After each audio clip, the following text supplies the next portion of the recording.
दोस्तों, इस वीडियो में आज हम उत्तराखंड हिमालय में एक ऐसे रहस्यमयी पेड़ के बारे में जानेंगे जिसकी उम्र 2500 साल से ज्यादा बताई जाती है।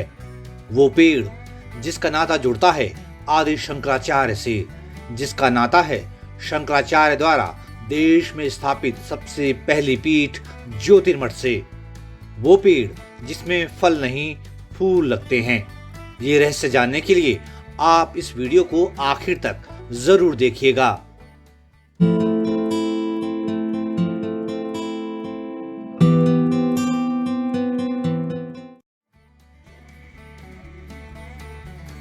दोस्तों, जिस पेड़ की बात मैं कर रहा हूं वो उत्तराखंड के चमोली गढ़वाल जिले के जोशीमठ में है। इसे देखने और इसके बारे में जानने के लिए हम पहुंचे जोशीमठ के मशहूर शिवालय ज्योतेश्वर महादेव मंदिर। इसी के ठीक पीछे है वो करिश्माई पेड़ जिसे कहा जाता है कल्प वृक्ष, जिसके बारे में मान्यता है कि आदि शंकराचार्य ने इसी के नीचे बैठकर तपस्या की थी।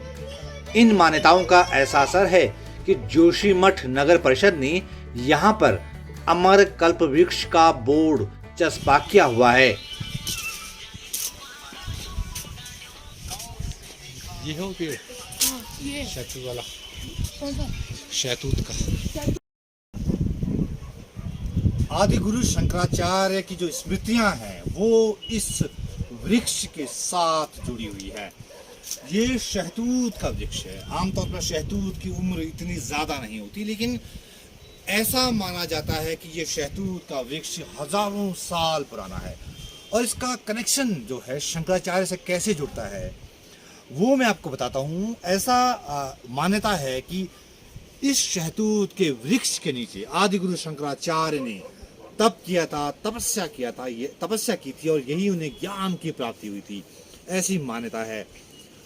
इसे कल्प वृक्ष के तौर पर आज भी जाना जाता है। ये कल्प वृक्ष हजारों साल पुराना है। आदि गुरु शंकराचार्य ने देश के 4 कोनों में 4 पीठों की स्थापना की थी, तो इसकी शुरुआत उन्होंने यहीं हिमालय से की थी, जहां स्थापित किया गया देश का पहला मठ ज्योतिर्मठ, जिसका नाम बाद में अपभ्रंश होकर जोशीमठ शहर के नामकरण के काम आया।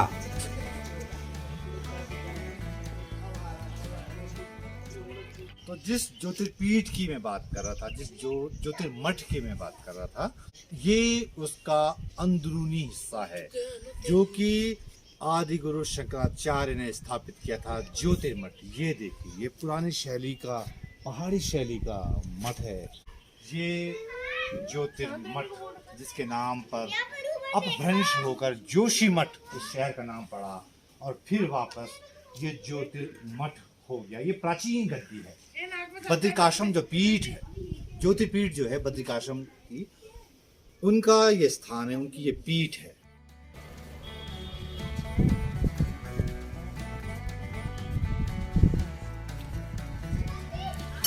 कहा जाता है कि चारों पीठों की स्थापना से पहले शंकराचार्य को इसी पेड़ के नीचे ज्ञान की प्राप्ति हुई थी। यहाँ आदि गुरु शंकराचार्य ने तप किया था जब वो हिमालय में आए थे। ज्योतिर्मठ की उन्होंने स्थापना की थी, जिसके नाम पर आज ज्योतिर्मठ के नाम पर जोशीमठ का नाम पड़ा और फिर जोशीमठ से वो वापस उसका नामकरण होके फिर से वापस ज्योतिर्मठ हो गया। तो ये कल्प वृक्ष आदि गुरु शंकराचार्य की स्मृतियों से जोड़ता है आम जन को, आम श्रद्धालु को। सबसे दिलचस्प बात यह है कि ये पेड़ जिसे कि कल्प वृक्ष कहा जाता है वो शहतूत का पेड़ है। शहतूत के पेड़ की उम्र बहुत कम मानी जाती है, लेकिन मान्यता है कि जोशीमठ में स्थित इस पेड़ की उम्र करीब 2500 साल से ज्यादा है। यही सबसे बड़ा रहस्य है। हालांकि इस पेड़ की उम्र को लेकर वैज्ञानिक पुष्टि होना अभी भी बाकी है। 18वीं सदी में एक बार भयानक भूकंप से जब जोशीमठ तहस नहस हो गया था, शंकराचार्य द्वारा स्थापित ज्योतिर्मठ भी तबाह हो गया था।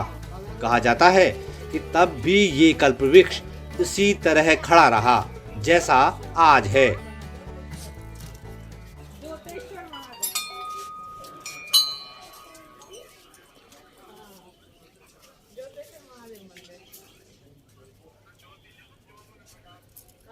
सन 1776 में जहाँ हम बैठे हैं भूकंप आया था। पूरा बाजार और ये भी चला गया था। उसमें मात्र एक कल्प वृक्ष और एक नरसिंह मंदिर की गद्दी, ये दो ही बचे थे। 165 साल वैसे ही निकल गया। हमारे पूर्वज लोग पैदल आते थे।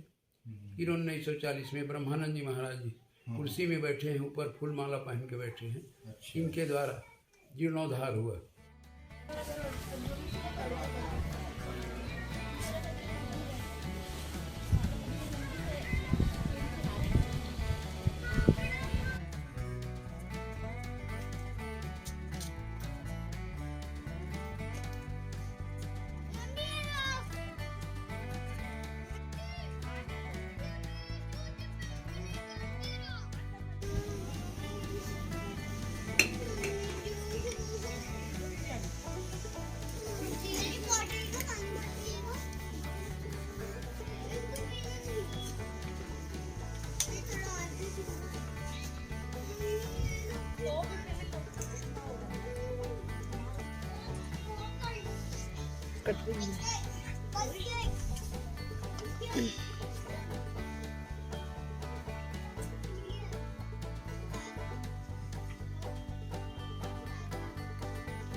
जोशीमठ का ये कल्प वृक्ष पीपल के पेड़ की तरह फैला है। हिंदू मान्यताओं में कल्प वृक्ष की बड़ी महत्ता है, इसीलिए जोशीमठ का ये कल्प वृक्ष आज भी पूजा जाता है। लेकिन ये अभी भी एक रहस्य बना हुआ है कि कम समय तक जिंदा रहने वाला शहतूत का ये पेड़ आखिर इतनी सदियों से कैसे खड़ा है।